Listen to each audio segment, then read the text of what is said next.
കേരള വണിക വൈശ്യ സംഘം 1057A കാപ്പിൽമേക്ക് ശാഖയുടെ ഓണാഘോഷവും കുടുംബസംഗമവും ആദരവും നടന്നു. ഇതിന്റെ ഭാഗമായി വിവിധ കലാപരിപാടികളും നടത്തി.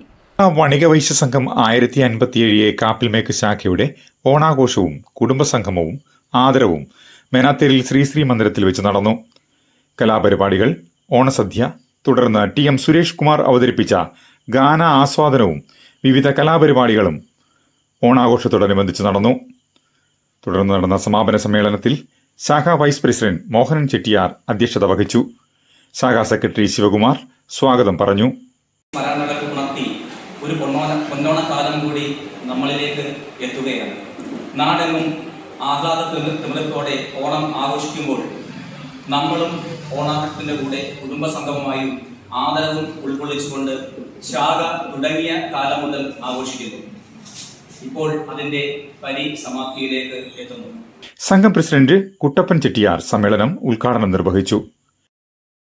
സമുദായത്തിന്റെ വിധങ്ങളായ പ്രശ്നങ്ങൾ അവരെ പറഞ്ഞ് ബോധ്യപ്പെടുത്തി കുറച്ചുകൂടി ഉത്തരവാദിത്വ ബോധമുള്ളവരാക്കി നമ്മുടെ കുടുംബാംഗങ്ങളെ മാറ്റിയെടുക്കുവാനുള്ള ഒരു തീരുമാനം ഈ കുടുംബസംഗമത്തിൽ ഉണ്ടാകണം എന്ന് ഞാൻ വിനയപൂർവ്വം അഭ്യർത്ഥിക്കുകയാണ്. ഓണവുമായി ബന്ധപ്പെട്ട ഒരാഘോഷമായിട്ടാണ് കഴിഞ്ഞ കുറേ വർഷങ്ങളായി കാപ്പിൽമേക്ക് ശാഖയുടെ കുടുംബസംഗമം നടത്തുന്നത്.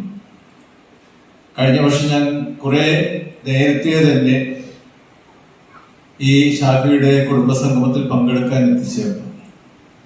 യഥാർത്ഥത്തിൽ ഏറ്റവും അധികം അത്ഭുതവും സന്തോഷവും തോന്നിയ ഒരു അവസരമായിരുന്നു അതെന്ന് ഞാൻ ഇപ്പോഴും ഓർക്കുകയാണ്. നിരവധി വിദ്യാർത്ഥികൾ, നിരവധി യുവതി യുവാക്കൾ വളരെ മനോഹരമായി വിവിധ തരത്തിലുള്ള കലാപരിപാടികൾ ഇവിടെ അവതരിപ്പിച്ചു കണ്ടപ്പോൾ മനസ്സിന് സന്തോഷവും കുളിർമയും തോന്നി എന്ന് മാത്രമല്ല നമ്മുടെ സമുദായത്തെക്കുറിച്ച് അഭിമാനവും തോന്നിയ ഒരു സാംസ്കാരിക വകുപ്പിന്റെ കേരള ഫോക്ലോർ അക്കാദമി അവാർഡ് ജേതാവും ശാഖാ സെക്രട്ടറിയും ചിലമ്പ് സാംസ്കാരിക സമിതിയുടെ വൈസ് പ്രസിഡന്റുമായ ശിവകുമാറിനെ ആദരിച്ചു. മെരിറ്റ് അവാർഡ് വിതരണം ജില്ലാ പ്രസിഡന്റ് സോമൻ ചെട്ടിയാർ നിർവഹിച്ചു. ജില്ലാ സെക്രട്ടറി ജി ശബരീഷ്, വിജയം നടരാജൻ, രാജേന്ദ്രൻ, മോഹനൻ ചെട്ടിയാർ, മോഹനചന്ദ്രൻ, ഗോപാലകൃഷ്ണൻ ചെട്ടിയാർ, അഖിൽ ബാല തുടങ്ങിയവർ ആശംസകൾ നേർന്നു. ജയശ്രീ നന്ദി രേഖപ്പെടുത്തി. CDNet news, Krishnapuram.